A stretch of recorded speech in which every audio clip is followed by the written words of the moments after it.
Umat Tuhan yang terkasih dalam Yesus Kristus, Salam. Jumpa lagi pada malam ini 27 Mei 2022 dari Pastori 4 Jemaat Koinonia Kupang. Saya menyapa salam damai sejahtera bagi umat Tuhan sekalian. Saya mengajak kita, baiklah kita menyatakan syukur kita kepada Tuhan dan mendengarkan kebenaran firman-Nya. Mari kita berdoa. Tuhan Yesus, kami sungguh membutuhkan firman-Mu di dalam hidup kami. Karena itu datanglah dan berkati kami sekalian melalui firman-Mu. Amin. Umat Tuhan yang terkasih, kita akan membaca kebenaran firman Allah di dalam Kisah Para Rasul, pasalnya yang ke-16 ayat yang ke-19 sampai dengan 34. Dan malam ini saya membacakan secara khusus ayatnya yang ke-23.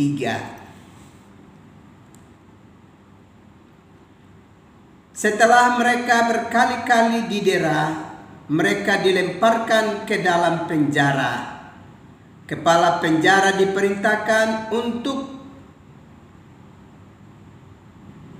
menjaga mereka dengan sungguh-sungguh. Bapak Ibu, saudara-saudara yang terkasih di dalam Yesus Kristus, kita semua ingat bahwa ketika Yesus terangkat ke sorga, Dia sudah berjanji kepada murid-muridnya bahwa hendaknya mereka tetap berada di Yerusalem dan menanti sampai penolong itu datang kepada mereka. Dan penolong itu adalah Roh Kudus, Roh kebenaran. Dan setelah murid-murid itu diperlengkapi dengan Roh kebenaran, maka mereka memiliki kemampuan yang amat luar biasa untuk bersaksi tentang siapa itu Yesus dan pengajaran-pengajarannya bagi umat manusia. Dan di antara para murid yang bersemangat untuk memberitakan Injil itu adalah Paulus dan Silas. Di dalam Kisah Rasul pasal yang ke-16 ini. Ternyata dalam semangat mereka untuk memberitakan Injil, ada akibat yang diterima oleh Paulus dan Silas. Akibatnya adalah mereka berdua ditangkap, kemudian didera berkali-kali. Mereka ditempatkan di ruang penjara yang paling tengah, dan mereka dipasung dengan kuat serta dijaga ketat oleh pihak keamanan. Bapak Ibu, saudara-saudara yang terkasih dalam Yesus Kristus, kita ingat bahwa dalam tradisi Romawi, seseorang yang melakukan kesalahan, seseorang yang dipandang sebagai tengah melakukan sebuah tindakan kejahatan, dia akan didera, dia akan dicambuk berkali-kali.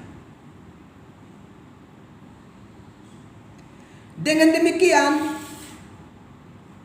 maka kedua pribadi ini, Paulus dan Saulus, yang dikatakan bahwa dalam ayat yang ke-23, setelah mereka berkali-kali didera, maka itu berarti mereka mendapatkan pukulan yang amat mengerikan di dalam kehidupan mereka.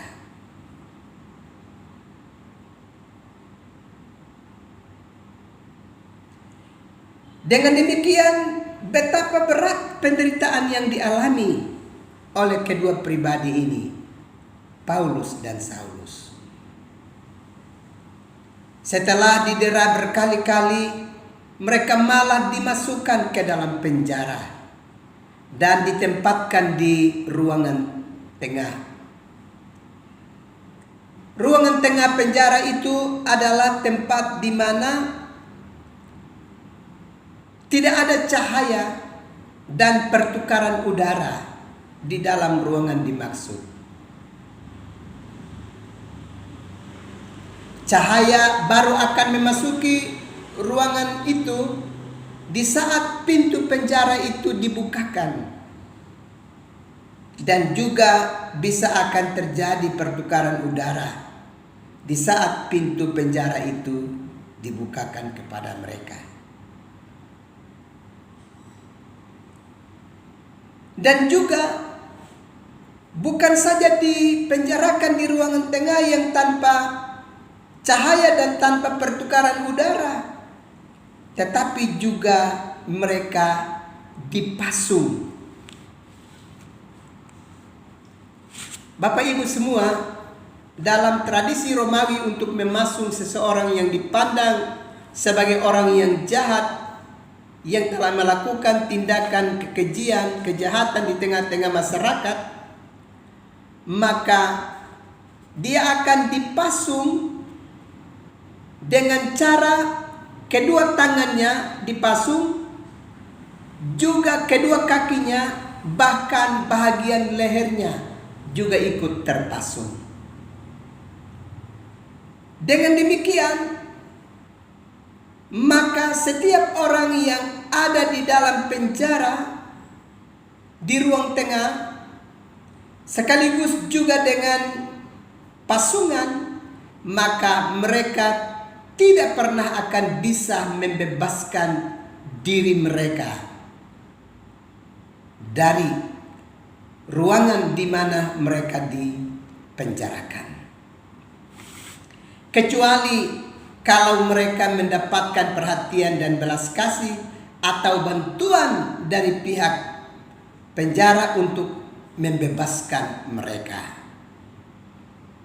Dengan demikian Bapak Mama, saudara-saudara yang terkasih dalam Yesus Kristus, bahwa Paulus dan Silas dengan keteguhan dan kegigihan mereka untuk memberitakan Injil ternyata membawa juga dampak negatif bagi kehidupan mereka, yakni mereka harus mengalami penderitaan yang amat hebat. Tapi yang menarik bagi kedua pribadi ini adalah sekalipun mereka dipenjarakan di tempat yang tanpa cahaya dan tanpa pertukaran udara, mereka menggunakan kesempatan itu untuk menyembah Tuhan. Mereka menggunakan kesempatan itu untuk mempermuliakan nama Tuhan di dalam kehidupan mereka.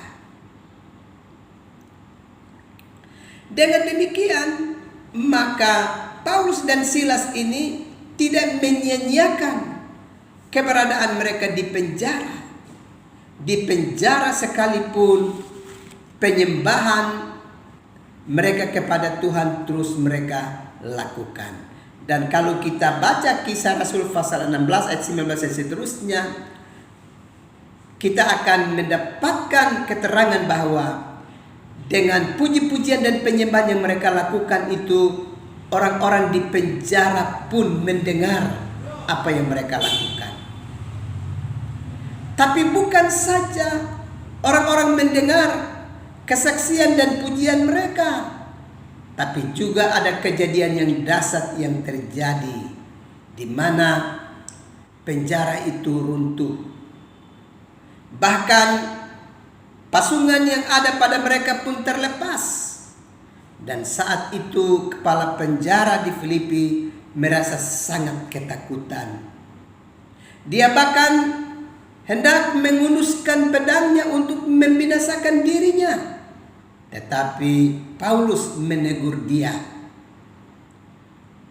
Bapak, Ibu, saudara-saudara yang terkasih di dalam Yesus Kristus, kita bisa melihat di sini bahwa Allah turut bekerja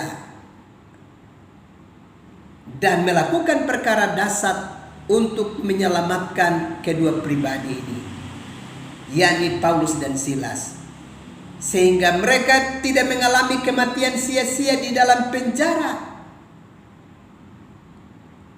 yang tanpa cahaya dan tanpa pertukaran udara itu, dengan tubuh mereka yang terpasung dengan begitu kokoh, begitu kuat.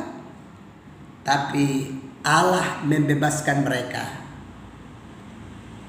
Allah menolong mereka supaya dengan demikian warta keselamatan masih harus mereka beritakan ke tengah-tengah kehidupan dunia. Bahwa perluasan kerajaan Allah masih harus dikerjakan oleh kedua pribadi dimaksud. Karenanya tantangan dan cobaan serta hambatan yang sedang menghadang mereka dibebaskan sendiri oleh Allah, supaya misi Allah yang mereka kerjakan itu bisa berkelanjutan. Bapak, Mama, saudara-saudara yang terkasih dalam Yesus Kristus, jika demikian, maka melalui pelayanan firman pada malam ini kita diingatkan bahwa komitmen dan kesetiaan kita kepada Tuhan, kesetiaan kita untuk mewartakan warta keselamatan, jangan pernah terhalang oleh satu kondisi dan keadaan tertentu yang menghambat kita. Tapi kita harus terus bergerak dan terus kokoh di dalam perjuangan dan tugas-tugas pemberitaan itu, sehingga nama Tuhan terus kita agungkan di dalam kehidupan dunia ini, dan warta keselamatan terus kita sampaikan kepada setiap orang. Kita pasti bisa, karena Tuhan sudah memperlengkapi kita dengan roh-Nya. Amin. Mari kita berdoa. Tuhan Yesus, terima kasih untuk firman-Mu yang telah memberkati kami malam ini. Malam ini hamba terus berdoa untuk umat-Mu yang tengah mengalami pergumulan sakit, baik di dalam rumah tangga mereka maupun di rumah-rumah sakit. Mereka sedang menjerit dan minta pertolongan daripada-Mu. Bapa, tiliklah umat-Mu, dan kalau Bapa berkenan, biarlah Bapa beri urapan khusus kepada mereka untuk mereka bisa mengalami kesembuhan. Juga umat-Mu yang ada dalam keadaan susah oleh karena kesulitan mendapatkan keuangan untuk membiayai kehidupan mereka, kesulitan untuk mendapatkan makan dan minum, dan juga kesulitan untuk mendapatkan pembiayaan untuk membiayai hari-hari hidup mereka. Tuhan Yesus, bantulah umat-Mu, berkati usaha dan pekerjaan mereka. Biarlah berkat-Mu terbuka bagi umat-Mu. Terima kasih Bapa. Hamba juga berdoa, biarlah Tuhan terus menguatkan iman percaya dari umat-Mu, sehingga di dalam situasi dan kondisi apapun, jangan pernah mereka goyah, tapi mereka terus terpaut dan berserah diri kepada-Mu ya Bapa. Ini doa kami Bapa, ini sembah kami. Demi Kristus kami berdoa serta bersyukur. Amin. Umat Tuhan yang terkasih dalam Yesus Kristus, selamat malam, selamat beristirahat. Tuhan pasti terus melindungi dan memberkati umat Tuhan sekalian. Shalom.